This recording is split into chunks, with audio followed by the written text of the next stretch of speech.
Hello everyone and welcome to Word on the Street, Election Edition. So, for Word on the Street, we always come together and we talk about whatever current events that's happening in the workplace, with the workforce, and I give you my take on what's going on. Well, for the Election Edition, we're bringing in people who are currently in elected positions and folks who placed their hat in the ring to say that they want to take on those elected positions to explore how they plan to lead, right?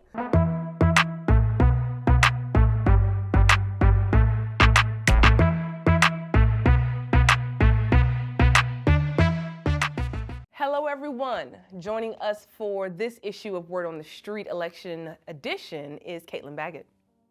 So I gave a friend a call. His name is Nolan Lionheart. You may know him. He's with ZGF Architecture. And I said, Nolan, you know all things political, government, historical, zoning, you know all the things, right?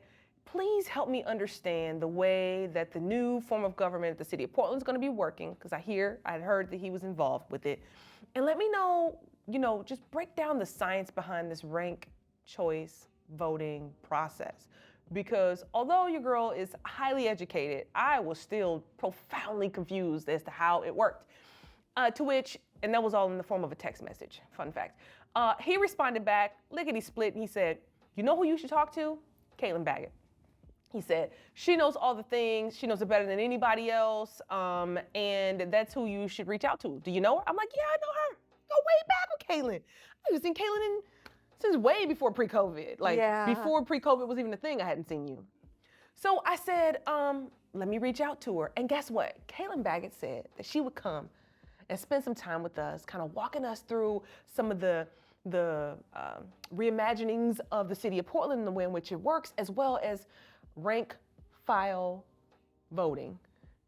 Did I say it right? No. Rank order voting.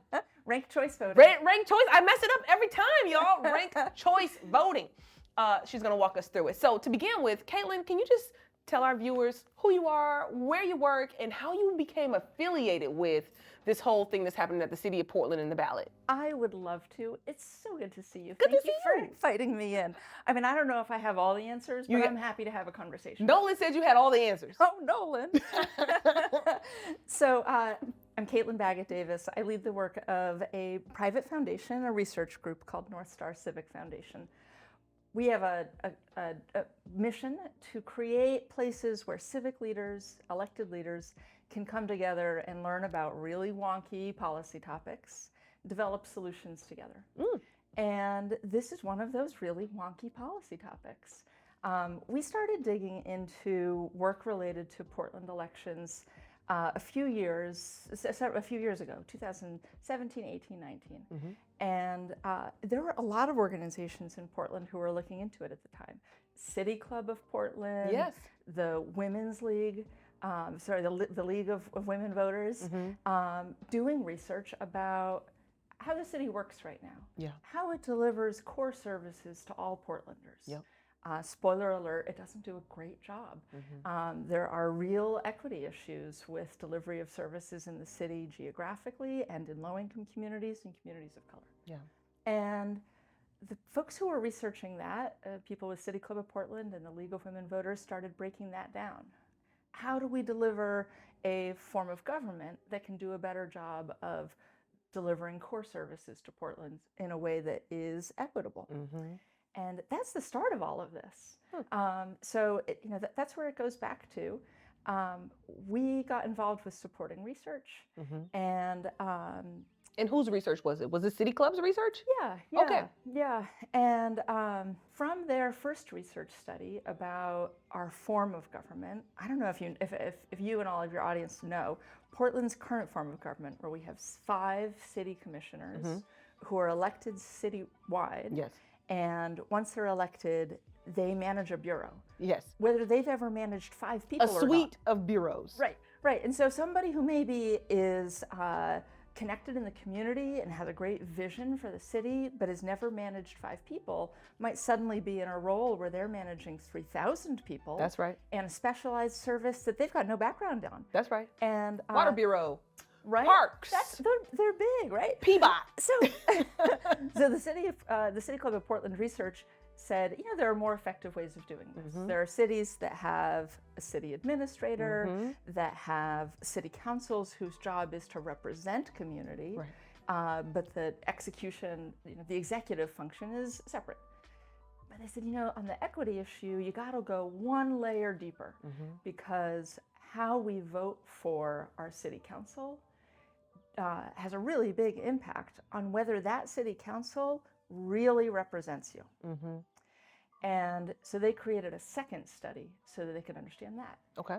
And that second study discovered, I think to their surprise, that a system where a voter can rank candidates in order of their preference, and where there might be not just one representative for East Portland, but 3 representatives for East Portland, is more likely to be a city council that represents the views, voices, and experience of the whole city. Yeah. And so City Club at that point said, these are our 2 policy proposals. And one was like a city manager with commissioners, and with commissioners not managing bureaus, like a manager of a bureau. Yeah. And the second one was to have more or greater opportunity to vote for more people. Is that how you would say? Like, I would say to have an opportunity to fully express your values as a voter. okay.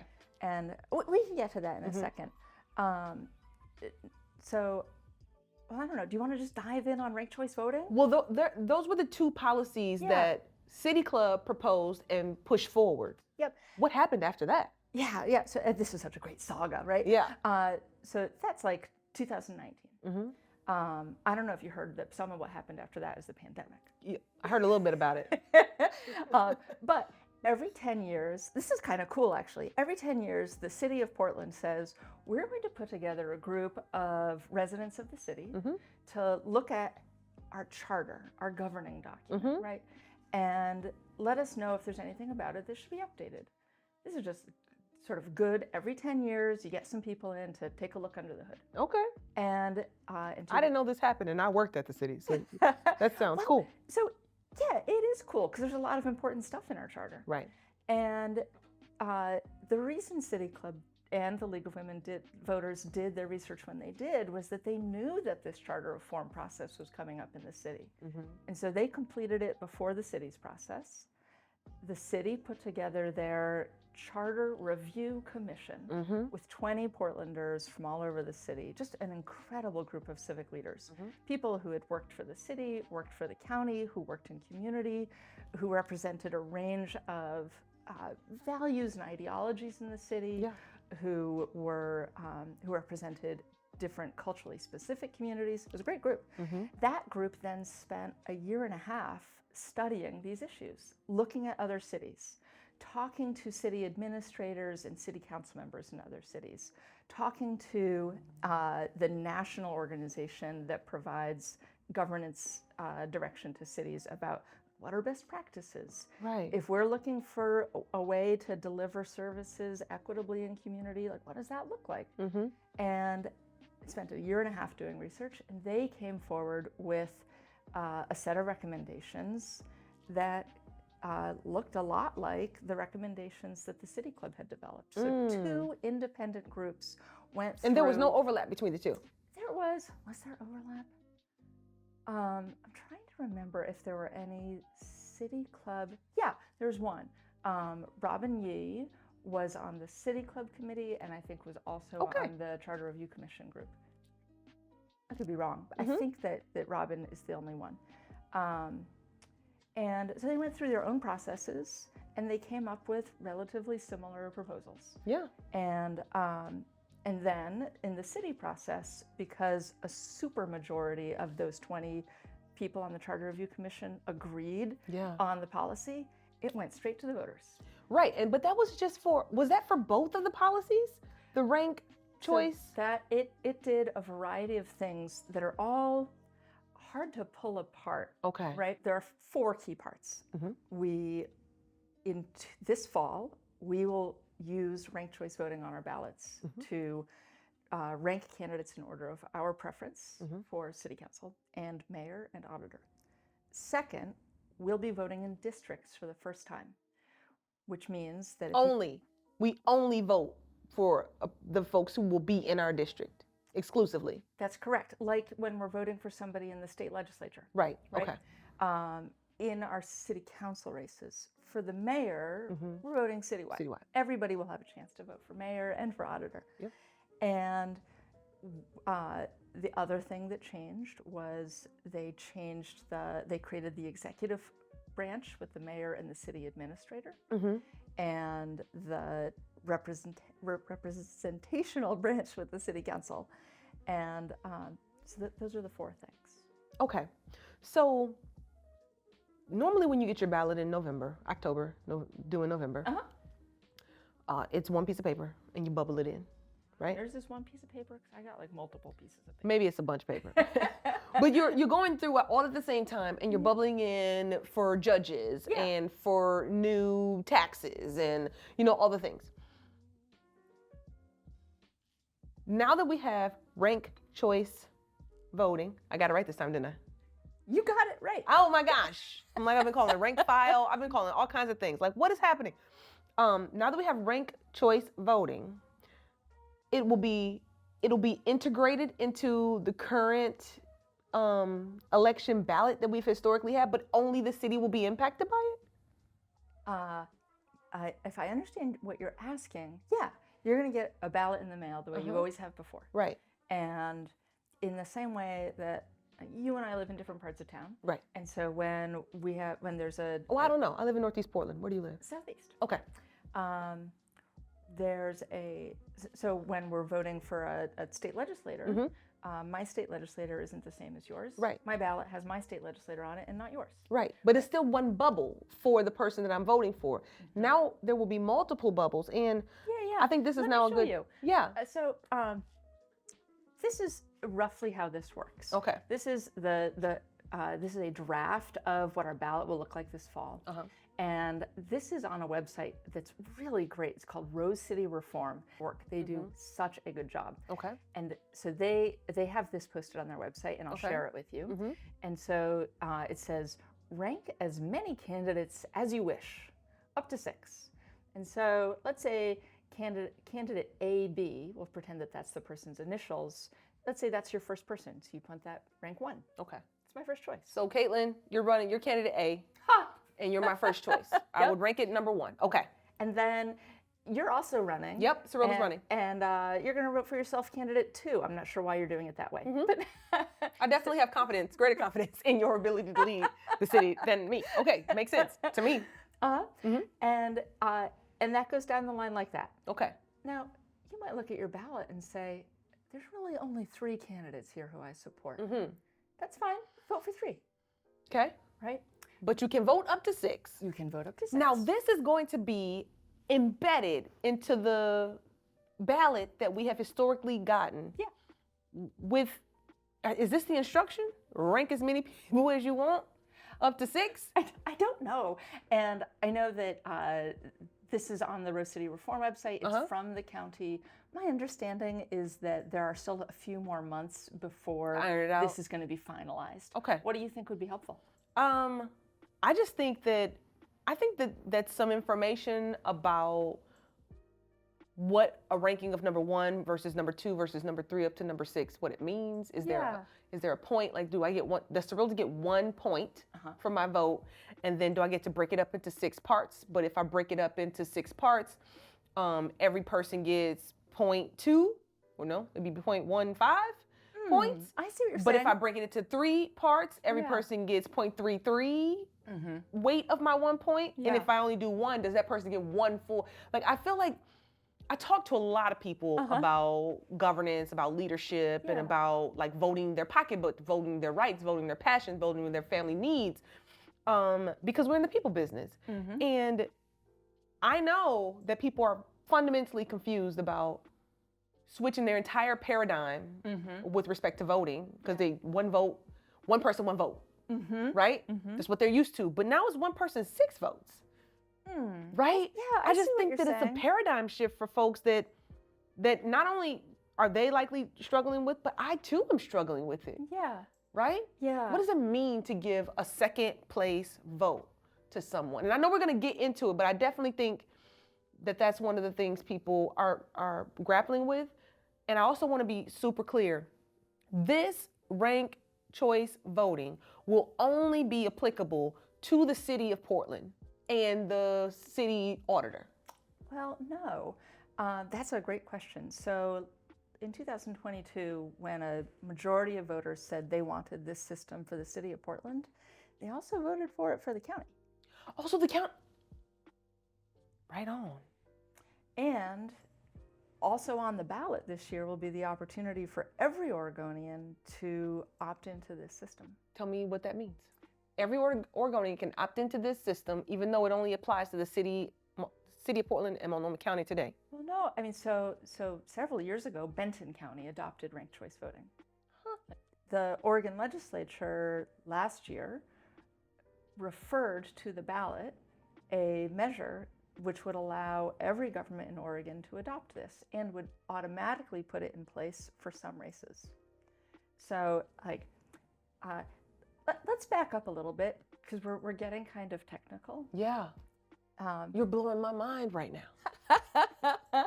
Well, so this is a form of voting that is used all over the world, right? Yes. And so I thought it was only two other places that do this. So my family's Irish, and this is a funny story. When my great-grandfather emigrated from Ireland, he had been ranked choice voting for 6 years.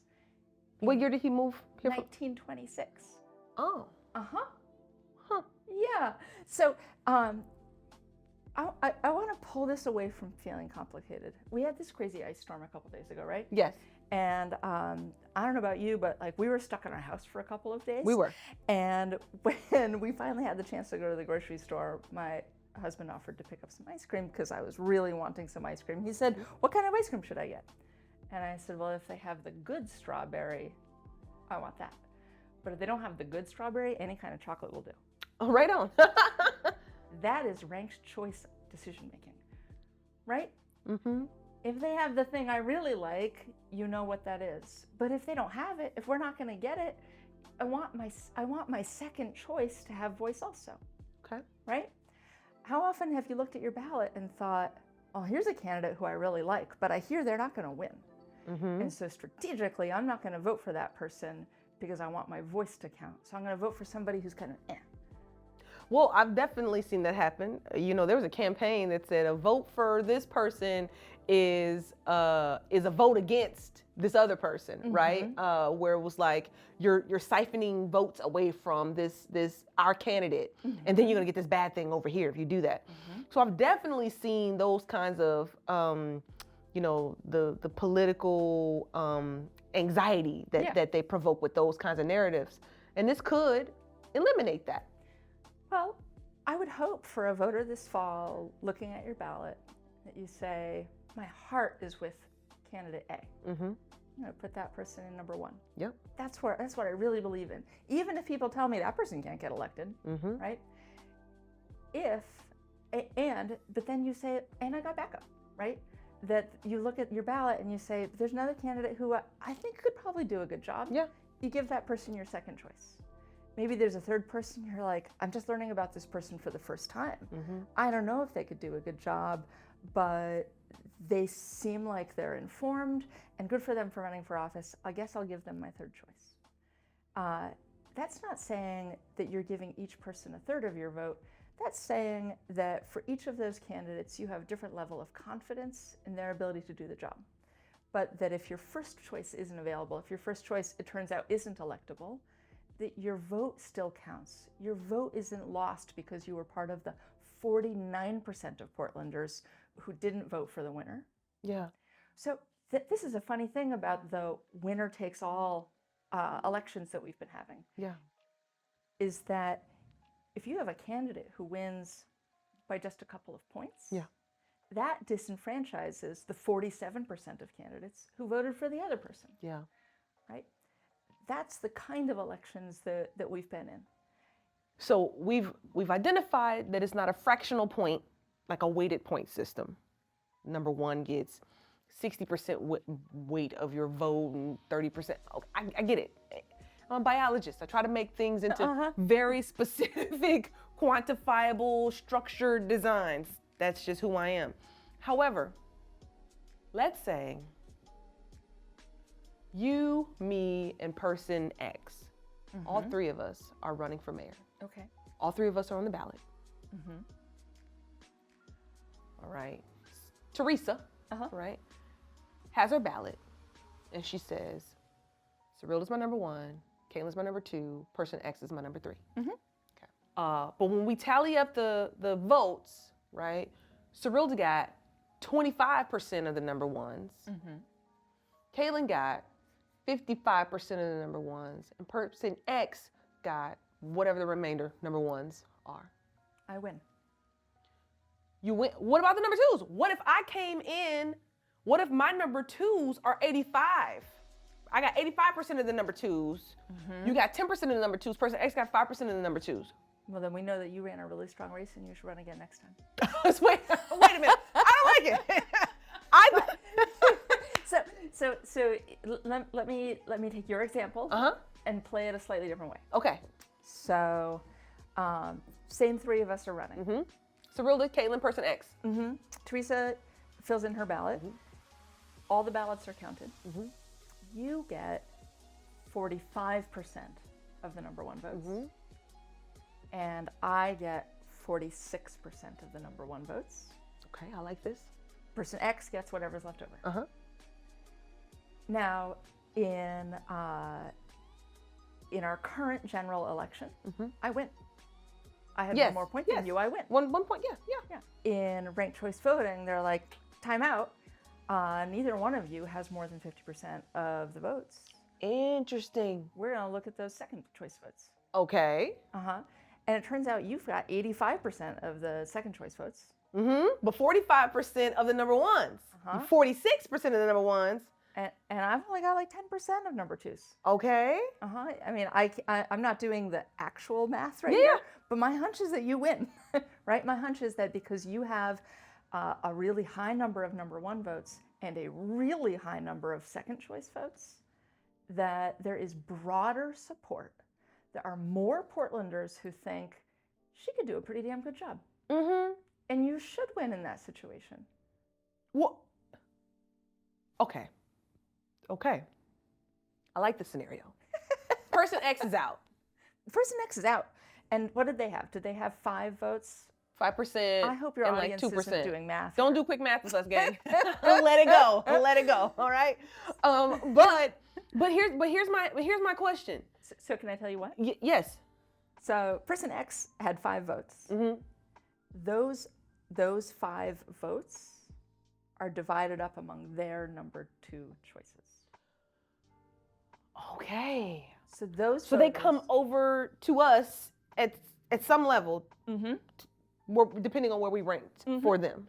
Because what I have heard from some pretty smart people is that folks feel like that perhaps the will of the people is being circumvented somehow. No. Right? Because if in capitalistic democratic America, 46 points wins over 45% of the points. Period. Why are we going to the number 2 unless it's a formal runoff type of a situation because no one got over 50%? Yeah. And I think that level of detail in the rules, we got to unpack it somehow so that people understand what a number 2 vote means. What's the weight of it? Where does it go? How is it tallied? How does it influence the race ultimately? Can you play around with the algorithm somehow, right? Like people are on social media. We know how the algorithm works. Like if you do this enough times, you can get this outcome, which wouldn't happen if you didn't do this thing over here and this, like double tap 3. I hate to disappoint you. I really do. But here's one of the things that's interesting about ranked choice voting is it is harder to strategize. It's harder to come up with some scheme for influencing the broader election in ranked choice systems than it is in other systems. So when mathematicians study voting systems, they look at how easy or difficult it is in each voting system to manipulate them. And I can't actually explain this data to you, but I can share multiple academic papers with you about how the ranked choice system is much more difficult to manipulate than another system. My guess is that it has something to do with how many moving parts there are. But here's the thing about a ranked choice system. It is intentionally set up to represent voices that are in the community. It doesn't deliver a ideological outcome in each iteration. And so I can tell you about two cities in Glasgow and Edinburgh in Scotland. Every city in Scotland uses ranked choice voting. They adopted it in 2017 across the country. Glasgow and Edinburgh are cities that are roughly the same size as Portland.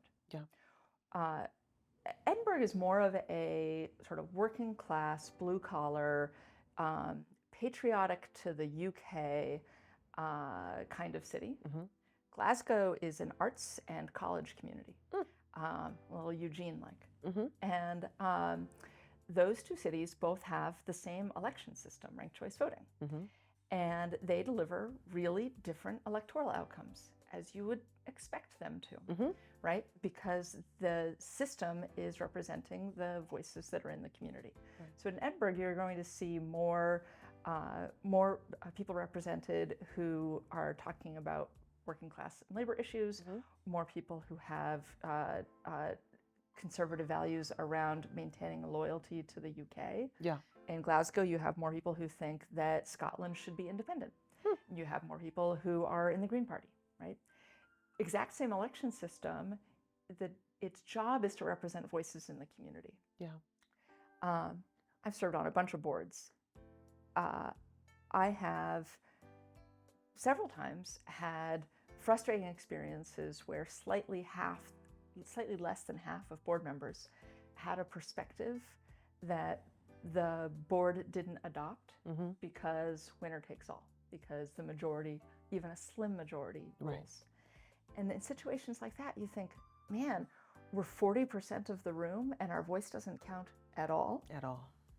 And in a ranked choice system, especially the version of it that we have in our city council districts, where 3 people will get elected, we have much greater opportunity for communities that represent a third of the city to have a voice.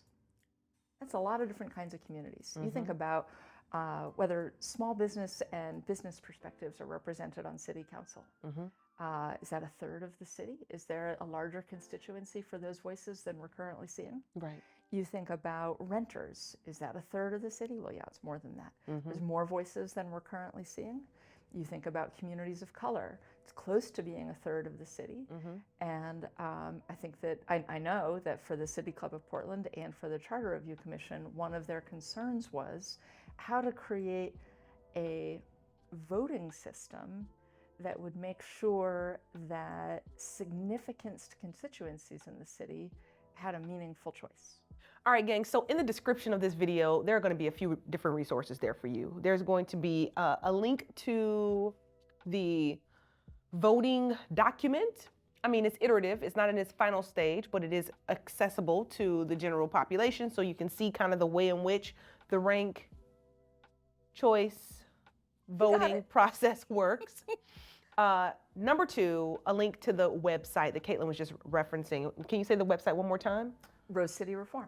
Rose City Reform, we have the link in the description where you'll be able to get a lot more information, detail about the way that the ranked choice voting works, as well as what other information is on the website. Yeah, so in addition to Rose City Reform, I think we should also share pdxcharterfacts.com. That's in there too, gang. And that'll just give you, it'll answer a bunch of questions about how does this work in other cities, you know, FAQ on what was the policy that was passed.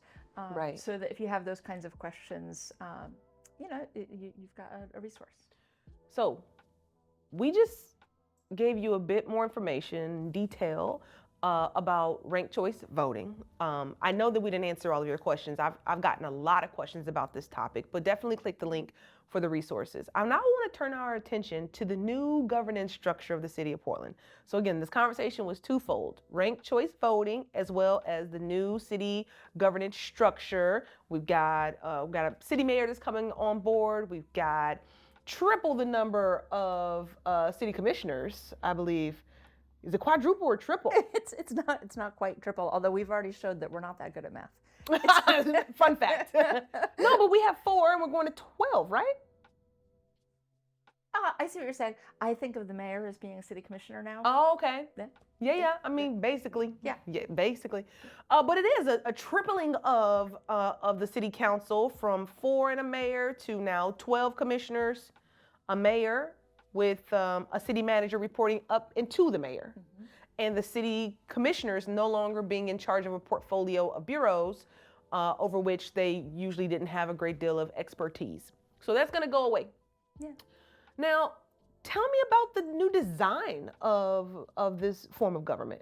You played a part in orchestrating how to make it so that, you know, previously I would vote as a city resident for every commissioner who was on the ballot and the mayor if they were on the ballot, right, for citywide. But now it won't work that way. I'm going to be in a district. I'm going to have the list of people who are running for my district.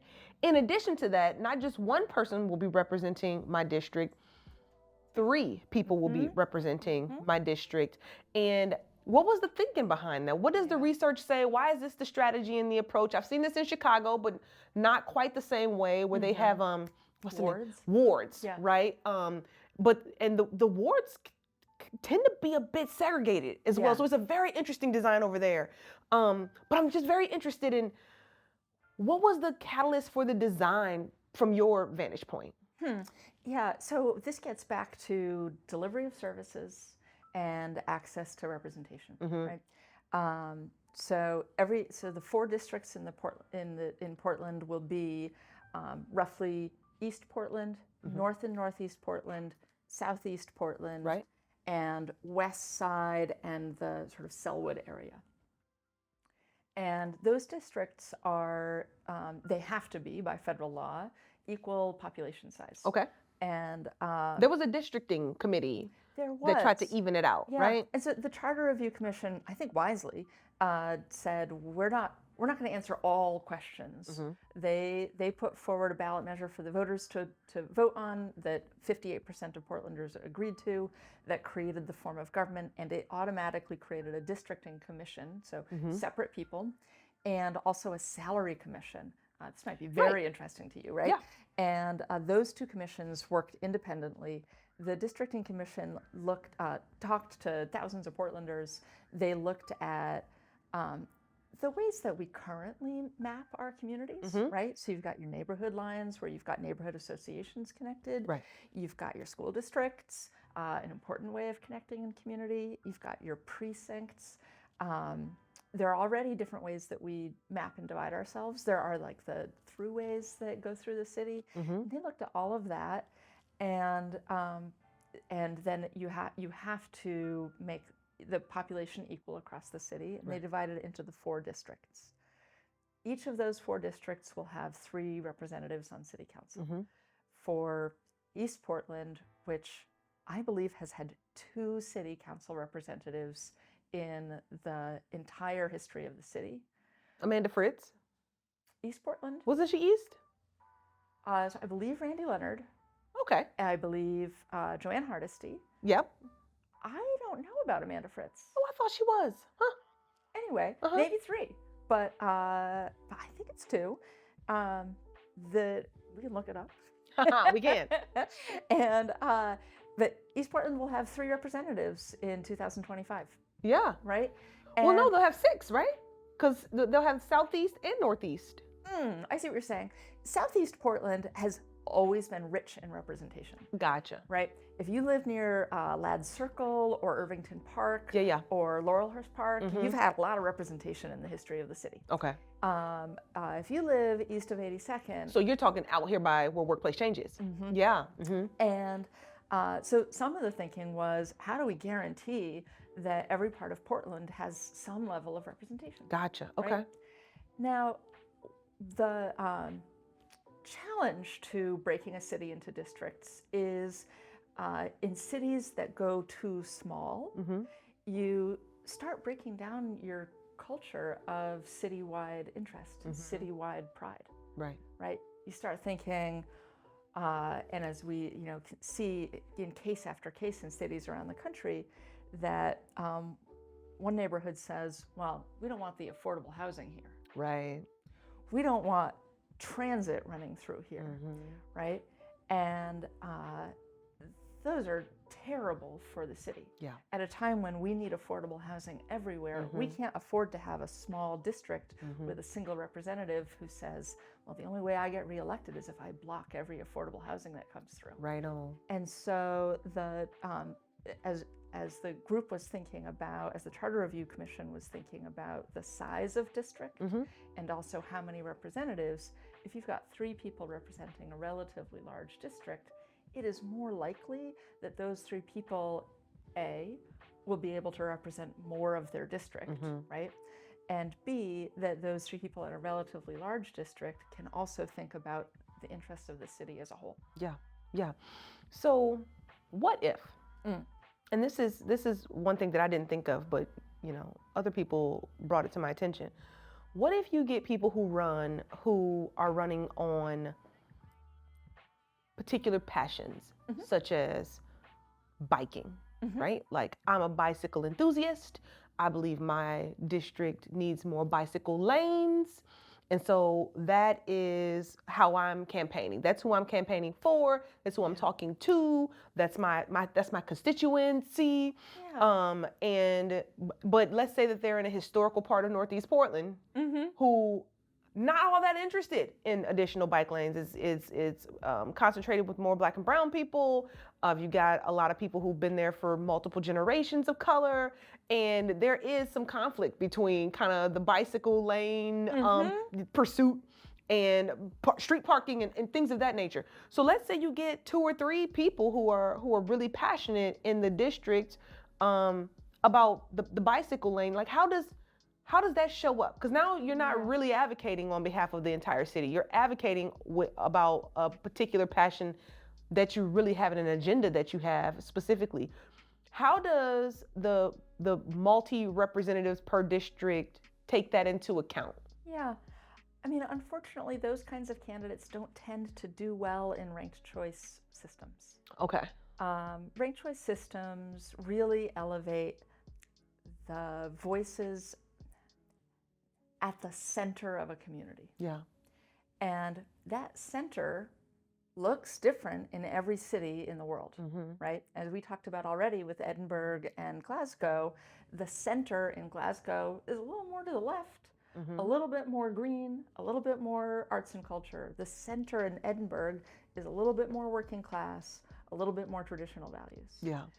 So I would ask anybody running in Portland right now, identify the center of the values, beliefs, perspective, and experience of the district you're running in.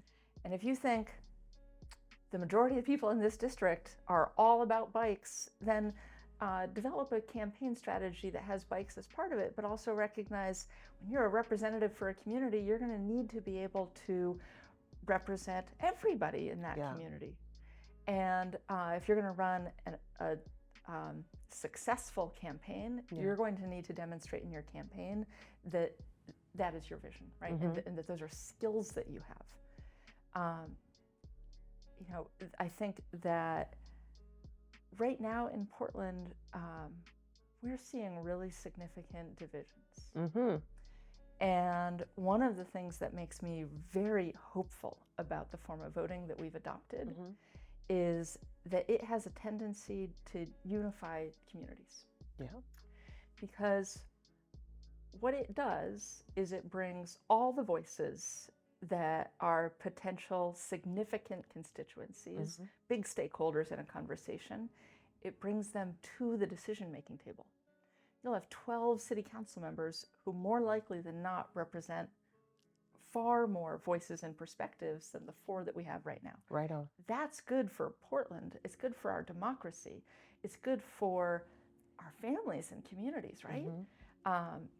If we continue to have a system where some voices are outside of City Hall, blaming City Hall for everything that's going wrong, Right. and I'm not going to say City Hall's doing everything's right, but if you're outside pointing fingers rather than inside at the decision-making table, it turns out differently. I think that when you brought up the example of an advocate with one thing that they care about. Right. I don't think an advocate with a single position who isn't listening to the whole community will succeed. Well, I hope that's the case. I think you've got to be more, you have to be broader in your understanding of the things that constituents really need, especially in this day and age, to be an effective and a successful elected official. Yeah. Whether you're at Metro, and we have someone from Metro coming here tomorrow, or the city or the county, or any of these elected positions, you really need to understand how your organization, your government organization, impact the people, and how you can advocate for your people inside that ecosystem. And I think that there are some really sharp people out there who are paying attention to possibly running for the city roles, but I also think there are some people who are really interested in being at the city who, after talking to them, they really think that the city of Portland should have had a larger role in the Portland Public School negotiations. How? I don't know. Right? But I mean, when you got that many positions that are open in all the different districts, I think you just get it's a cattle call for anybody who ever thought that they should definitely lead something to kind of. But I mean, every year that I've had a ballot for city council races in Portland, there's like 10 people on the ballot I've never heard of before. Never. That's not going to change. Right. Right. But there's always the 3 or 4 people who bubble to the top. Right. And you're like, well, it's really between these 3 or 4 people. Usually, yeah. Right. It's the same thing. Yeah. Yeah. Right on. Well, Caitlin, you didn't have to come and talk to me today, but you did, right? You did, and you brought resources, and you brought really thoughtful conversation for us and the people who watch our material. And so I want to just thank you. Oh, thank you. What you are doing is such an incredible public service. And I want to take a second to underscore this. In Portland this year, voters will be, for the very first time, using a ballot to make their choices in a way that they've never done it before. You said at the top of our conversation, it feels confusing. Yeah. In other cities, voters at this point in the cycle have said, it feels really confusing. Yeah. And when voters are asked after the election, they said, oh, it was kind of easy, right? And so that's one thing to think about. But the things that matter between this moment in the cycle where things feel a little confusing and when we actually get our ballots are conversations like this. Yeah. Right? The relationship that you have with your audience and bringing them these kinds of resources, that is just incredible. So thank you. Yeah, thank you. And we need a lot more people doing it. Yeah. Right? The city is going to do incredible voter education. They're going to send a postcard to every Portlander, and so that they understand what's in front of them. And best practices say to do it in probably September. Right, near the election. Near the election, right? Right. But until then, we need community leaders, people who convene a community, to be bringing folks together and saying, like, hey, this is what the ballot looks like. What kinds of questions do you have? Yeah. Because that's how we learn, right? That's how we learn. And so I so appreciate you doing this. This is really important. This is really important stuff. People need to understand it. Folks have got to get out to vote. And if I was confused and other people out in the community I know are confused, then there's probably a lot of folks who are out there confused. So again, you had some information for us, and I appreciate you sharing it.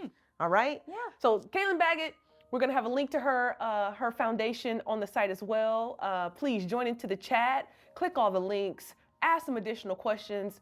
Hey, I've got her direct cell phone, so I can send your questions directly to her and get you a response straight away so that you can be as informed as you need to be so that you can cast your vote in November. Thanks for joining us for this issue of Word on the Street Election Edition, and you will hear from us very soon.